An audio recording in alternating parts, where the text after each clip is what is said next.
Hello दोस्तों, कैसे आप सब। उम्मीद है कि आप लोग बहुत अच्छे होंगे।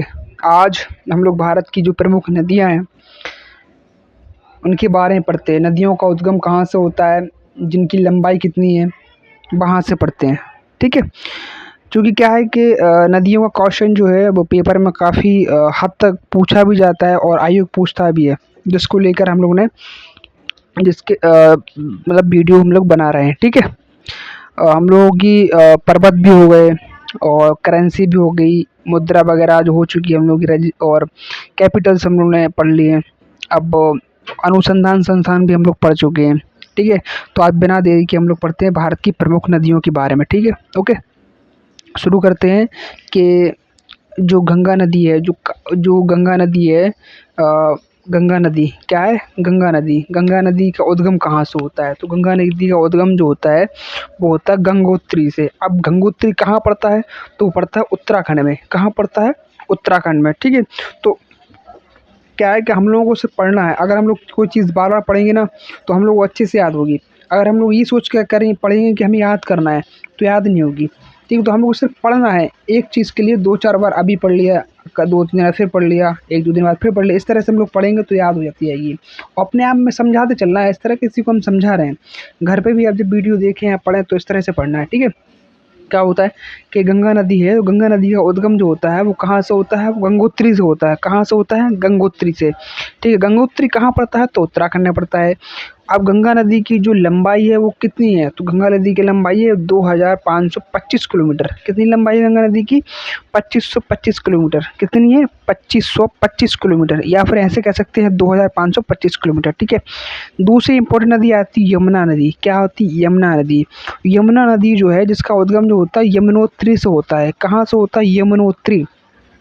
कहाँ से होता है, यमुनोत्री। अब यमुनोत्री कहाँ पड़ता है, तो वो भी उत्तराखंड में पड़ता है। कहाँ पड़ता है, वो भी उत्तराखंड में पड़ता है। ठीक है। यमुना नदी जो उद्गम होता है वो यमुनोत्री से होता है। यमुना नदी का उद्गम जो होता है वो यमुनोत्री से होता है। यमुनोत्री जो होता है पड़ता है वहाँ पड़ता है, कहाँ पड़ता है, उत्तराखंड में पड़ता है। ठीक। जिसकी जो यमुना नदी की लंबाई जो है वो कितनी है, वो 1376 किलोमीटर। कितनी है, 1376 किलोमीटर, या फिर कह सकते हैं कि 1376 किलोमीटर। ठीक। ओके। नेक्स्ट आता है ब्रह्मपुत्र नदी। कि कौन सी नदी, ब्रह्मपुत्र नदी। ब्रह्मपुत्र नदी का उद्गम अंगसी से होता है। कहाँ से होता है, अंगसी से होता है। कहाँ से होता है, ब्रह्मपुत्र नदी जो है वो उद्गम होता है अंगसी से होता है। अंगसी कहाँ पड़ता है, तिब्बत में पड़ता है। कहाँ पड़ता है, तिब्बत में। ठीक है। तिब्बत में पड़ता है। तो ब्रह्मपुत्र नदी का उद्गम अंगसी से होता है। अंगसी कहाँ पड़ता है, तिब्बत में पड़ता है। क्वेश्चन ये भी आ सकता है कि ब्रह्मपुत्र नदी का उद्गम कहाँ से होता है, तो तिब्बत से होता है। तिब्बत के किस क्षेत्र से होता है, अंगसी से होता है। ठीक है। तिब्बत से किस क्षेत्र से होता है, अंगसी से होता है। उसके आता है कि जो ब्रह्मपुत्र नदी की जो लंबाई है वो कितनी है, वो है 2900 किलोमीटर या 2900 किलोमीटर लंबाई इसकी है। ओके। 2900 किलोमीटर लंबाई। उसके बाद आता है कि सिंधु नदी। सिंधु काफ़ी इंपॉर्टेंट नदी है। ठीक। सिंधु नदी का जो उद्गम होता है वो मानसरोवर झील है जो है मानसरोवर के निकट से होता है। कहाँ से होता है, मानसरोवर झील के निकट से होता है। ठीक है। ये भी तिब्बत में पड़ती है। तो क्वेश्चन ये भी आता है कि सिंधु नदी का उद्गम कहाँ से होता है, तो तिब्बत से होता है। तिब्बत में किस क्षेत्र से होता है, तो मानसरोवर झील के निकट से होता है। अब क्वेश्चन ये भी बन सकता है कि सिंधु नदी का जो लंबाई जो है वो कितनी है। सिंधु नदी की लंबाई जो है वो 3180 किलोमीटर, या फिर कह सकते हैं कि 3180 किलोमीटर। ओके। उसके बाद है कि गोदावरी नदी। तो गोदावरी नदी का जो उद्गम है वो उद्गम होता है त्र्यंबकेश्वर। त्र्यंबकेश्वर कहाँ से होता है, त्र्यंबकेश्वर। त्र्यंबकेश्वर गोदावरी का उद्गम होता है जो महाराष्ट्र में पड़ता है। कहाँ पड़ता है, महाराष्ट्र में। तो क्वेश्चन ये भी आ सकता है कि गोदावरी का उद्गम किस स्टेट से होता है, तो महाराष्ट्र से होता है। अगर ये पूछ रहे थे कि किस स्टेट के किस जगह से होता है, तो महाराष्ट्र के त्र्यंबकेश्वर से होता है। ठीक। ओके। उसके आता है गोदावरी की जो लंबाई जो है, लंबाई है कितनी है, तो लंबाई है 1465 किलोमीटर। कितनी है, 1465 किलोमीटर। ठीक। या 1465 किलोमीटर। ओके। नेक्स्ट आती है कृष्णा नदी। कृष्णा नदी का जो उद्गम है वो होता है महाबलेश्वर। कहाँ से होता है, महाबलेश्वर। अच्छा, गोदावरी नदी और कृष्णा नदी दोनों नदी का उद्गम महाराष्ट्र से होता है। कहाँ से होता है, क्वेश्चन लगभग डीप तो नहीं पूछता लेकिन जरूर पूछता है, स्टेट जरूर पूछता है कहाँ से होता है। तो क्वेश्चन ये भी आ सकता है कि कृष्णा नदी का उद्गम कहाँ से होता है, तो महाराष्ट्र से होता है। महाराष्ट्र किस जगह से होता है? तो महाबलेश्वर से होता है। कृष्णा नदी का जो लंबाई जो है वो 1400 किलोमीटर है। कितनी? 1400 किलोमीटर है। कितनी? 1400 किलोमीटर। ओके। उसके बाद आता है कि कावेरी नदी क्या होता है? कावेरी नदी। कावेरी नदी का उद्गम जो होता है वो होता है तल कावेरी से। कहाँ से होता है? तल कावेरी। तल कावेरी से होता है। कहाँ से होता है? तो कर्नाटक। जो तल कावेरी कहाँ पड़ता है? वो कर्नाटक में पड़ता है। ठीक है। का से कावेरी, का से कर्नाटक। कहाँ से? क्या से? का से कावेरी, का से कर्नाटक। ठीक है। तो कावेरी नदी का उद्गम तल कावेरी से होता है। ये तल कावेरी कहाँ पड़ता है? तो ये पड़ता है कर्नाटक में। कावेरी नदी की जो लंबाई है वो 800 किलोमीटर है। कितनी लंबाई है? 800 किलोमीटर। उसके आते कि मोस्ट इम्पोर्टेंट नदी है नर्मदा नदी। काफ़ी इम्पोर्टेंट नदी है, काफ़ी इम्पोर्टेंट। नर्मदा। नर्मदा नदी का जो उद्गम होता है वो अमरकंटक से होता है। कहाँ से होता है? अमरकंटक के मध्य प्रदेश से। शायद ये जबलपुर साइड पड़ता है। ठीक है। भोपाल, जबलपुर मध्य प्रदेश का इस साइड से, इस एरिया से पड़ता है। ठीक है। क्वेश्चन ये भी आ सकता है कि नर्मदा नदी का उद्गम कहाँ से होता है? तो मध्य प्रदेश से होता है। मध्य प्रदेश में किस जगह से होता है? तो मध्य प्रदेश में होता है अपना अमरकंटक से। क्वेश्चन ये बन सकता है कि नर्मदा नदी जो है उसकी लंबाई कितनी है? तो नर्मदा नदी की लंबाई 1312 किलोमीटर है, या 1312 किलोमीटर। ठीक है। उसके आते हैं ताप्ती नदी या तापी नदी। ताप्ती नदी को तापी नदी भी कहते हैं। क्या कहते हैं? ताप्ती नदी को तापी नदी भी कहते हैं। ठीक। ताप्ती नदी का जो उद्गम होता है वो होता है मुल्ताई से। कहाँ पड़ता है? मुल्ताई। अब कहाँ पड़ता है? मुल्ताई। मुल्ताई कहाँ पड़ता है? तो मध्य प्रदेश में पड़ता है। कहाँ पड़ता है? मध्य प्रदेश में। ताप्ती नदी का उद्गम मध्य प्रदेश में होता है। मध्य प्रदेश के मुल्ताई नामक स्थान से होता है। कहाँ से होता है? मध्य प्रदेश के मुल्ताई नामक स्थान से। अब क्वेश्चन ये बन सकता है कि ताप्ती नदी का जो लंबाई जो है ताप्ती नदी की वो है 724 किलोमीटर। कितनी लंबाई है? 724 किलोमीटर। ओके। उसके बाद आता है कि महानदी। चूँकि मैंने जितनी नदियाँ इसमें रखी हैं वो काफ़ी इम्पोर्टेंट है। सभी किसी न किसी एग्ज़ाम में पूछी गई हैं। कुछ नदियाँ ऐसी भी रखी हैं जो जिनका नाम भी हमने नहीं सुना, लेकिन रखी ज़रूर है, क्योंकि आयोग अब जो वर्तमान में पेपर हो रहा है वो इस तरह के नामों से या इस तरह के क्वेश्चन पूछ रहा है कि लोग बहुत कम पढ़ते हैं उन लोगों के लिए, लेकिन अब पूछ रहा है तो इसलिए हम उनको नज़र रखते हुए, मद्देनज़र रखते हुए रखा हुआ है। ठीक। उसके आता है कि महानदी। तो महानदी का जो उद्गम होता है सिहावा से होता है। कहाँ से होता है? सिहावा।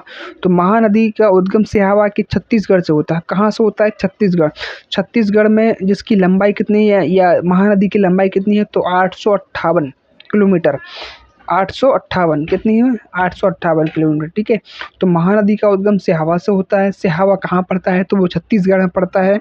और इसकी लंबाई कितनी है? तो ये इसकी लंबाई जो है वो 858 किलोमीटर। ओके। सेकंड आता है कि जो सतलज नदी है कहाँ से होता है? सतलज नदी का उद्गम जो होता है राक्षस ताल से होता है। कहाँ से होता है? राक्षस ताल से होता है। कहाँ से होता है? राक्षस ताल से होता है। राक्षस ताल कहाँ पड़ता है? तो ये तिब्बत में पड़ता है। कहाँ पड़ता है? तिब्बत में पड़ता है। तो क्वेश्चन ये बन सकता है कि सतलज नदी नदी जो का उद्गम जो होता है वो तिब्बत से होता है।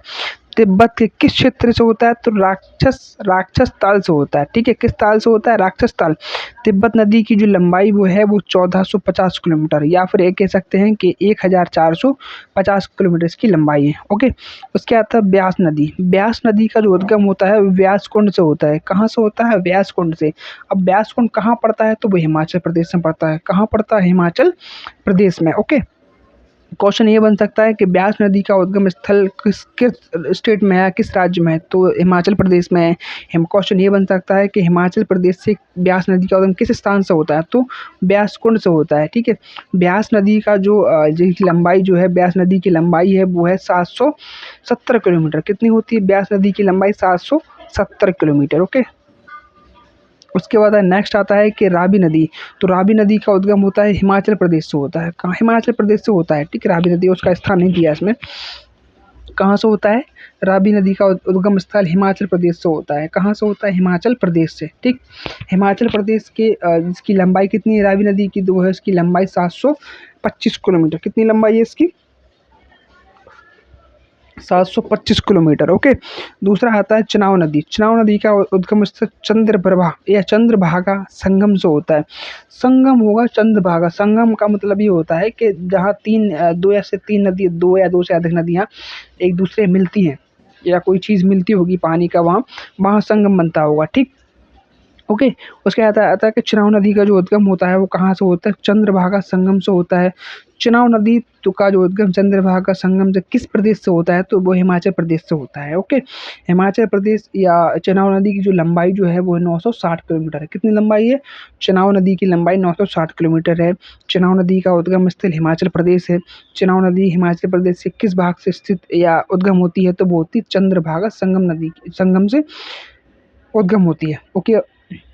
नेक्स्ट आता है झेलम नदी। तो झेलम नदी का जो उद्गम होता है वो होता है बैरीनाग से। कहाँ पे? बैरीनाग झील पड़ती है एक। क्या पड़ता है? बैरीनाग। बैरीनाग झील पड़ती है, वहीं से होती है। बैरीनाग झील कहाँ पड़ती है? तो जम्मू कश्मीर में पड़ती है। कहाँ पड़ती है?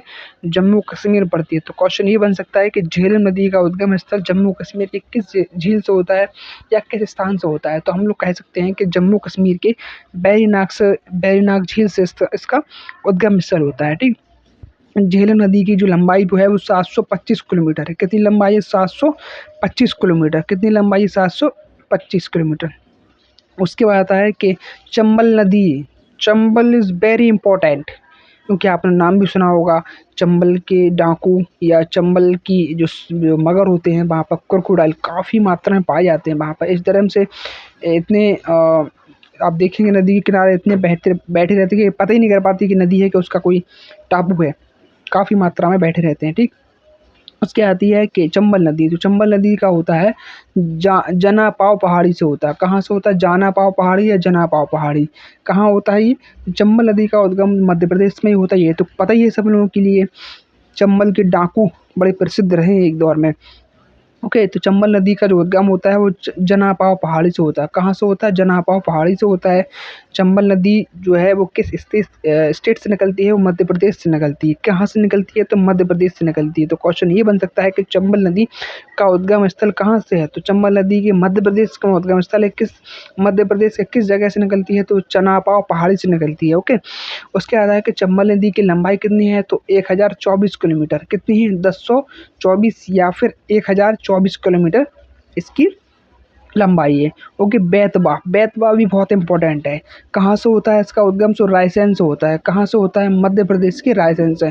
तो जो बेतवा नदी जो है, बेतवा नदी इसी पे हमारा जो मध्य प्रदेश और उत्तर प्रदेश का जो क्या कहते हैं ये डैम बना हुआ है काफ़ी इम्पोर्टेंट है, जो शायद इंदिरा गांधी जी ने इसका निर्माण करवाया था। ये माता टीला के पास बना हुआ है, रानी लक्ष्मीबाई डैम, जिसे हम लोग राजघाट डैम भी बोल सकते हैं। राजघाट डैम बोलते हैं शायद उसे। उसमें काफ़ी मात्रा में इसमें भी काफ़ी मगर पाए जाते हैं, इसलिए मगर का एरिया भी उसी के थोड़ी नीचे जाते हैं। माता टीला उसको एक छोटा सा एक घाट पड़ता है जहाँ हम लोग मगर घाट कहते हैं। ठीक है। क्वेश्चन हालांकि इससे रिलेटेड आता भी है, इतना डीप नहीं आता, लेकिन इससे रिलेटेड जो क्वेश्चन ज़रूर आता है। ठीक। और जो बेतवा नदी जो है वो बेतवा नदी के मध्य प्रदेश का उद्गम होता है। मध्य प्रदेश से उसका उद्गम होता है। मध्य प्रदेश से कहाँ से होता है उद्गम? तो रायसेन से होता है। तो बेतवा नदी की जो लंबाई जो है वो 590 किलोमीटर है। कितनी होती है? बेतवा नदी की लंबाई 590 किलोमीटर है। कितनी लंबाई है? 590 किलोमीटर। उसके आती है केन नदी। तो केन नदी का उद्गम जो होता है मध्य प्रदेश के कटनी से होता है। कहाँ से होता है? मध्य प्रदेश के कटनी से होता है। कहाँ से होता है? मध्य प्रदेश के कटनी से। तो का से केन, का से कटनी, इस तरह से हम याद कर सकते हैं। तो केन नदी का जो उद्गम मध्य प्रदेश के कटनी से होता है। मध्य प्रदेश के कटनी से होता है। केन नदी की जो लंबाई है वो 427 किलोमीटर है। कितनी लंबाई? 427 किलोमीटर। ओके। उसके आता है कि सोन नदी। तो सोन नदी का जो उद्गम जो होता है वो सोन नदी का जो उद्गम होता है वो अमरकंटक से होता है। नर्मदा नदी और सोन नदी जो पश्चिम में बहने वाली नदियाँ हैं, शायद पश्चिम में ही बहती हैं दोनों नदियाँ, तो इनका जो उद्गम स्थल है वो सेम है। वो भी नर्मदा नदी भी अमरकंटक से होती है उद्गम, और ये भी नदी भी सोन नदी भी अमरकंटक से उद्गम होती है, जिसकी लंबाई जो है सोन नदी की लंबाई 784 किलोमीटर है। कितनी लंबाई है? 784 किलोमीटर। ओके। नेक्स्ट आता है साबरमती नदी। देखिए साबरमती नदी काफ़ी कम पढ़ते हैं लोग, लेकिन मैंने रखी है इस वजह कि आप लोगों को थोड़ा पता चले। किताबों में दिए ही है हालांकि, लेकिन पढ़ते कम है हम लोग खुद बहुत कम पढ़ते हैं। क्या होता है कि अब आयोग जो है उस तरह से क्वेश्चन पूछ रहा है कि हम लोग कम पढ़ते हैं, हम लोगों को क्वेश्चन दे देता है, हम लोग कर नहीं पाते, लेकिन हम लोगों ने पढ़ा जरूर होता है लेकिन हम लोग कर नहीं पाते हैं। लगता सरल है लेकिन हम लोग कर नहीं पाते कि कठिन हो गया पेपर, इस वजह से हम लोग को पेपर प्रॉब्लम होने लगी अब। साबरमती नदी का उद्गम स्थल है वो अरावली पर्वत से होता है। कहाँ से होता है? अरावली पर्वत। अरावली पर्वत कहाँ पड़ता है? तो वो राजस्थान में पड़ता है। कहाँ पड़ता है अरावली पर्वत? तो वो पड़ता है राजस्थान में। ठीक। तो सोन नदी का उद्गम स्थल कहाँ से होता है? अमरकंटक के मध्य प्रदेश से होता है। और साबरमती नदी का उद्गम होता है वो अरावली पर्वत से होता है। अरावली पर्वत जो है वो राजस्थान में पड़ता है। साबरमती नदी की जो लंबाई जो है वो 371 किलोमीटर है। कितनी होती है? 371 किलोमीटर। ठीक है। वीडियो कैसी लगी कमेंट में बताना ज़रूर, और हम क्या इम्प्रूव कर सकते हैं हमें बता देना, और आगे आप लोगों को किस तरह के टॉपिक पढ़ना है वो भी बता देना। ओके, थैंक यू, धन्यवाद।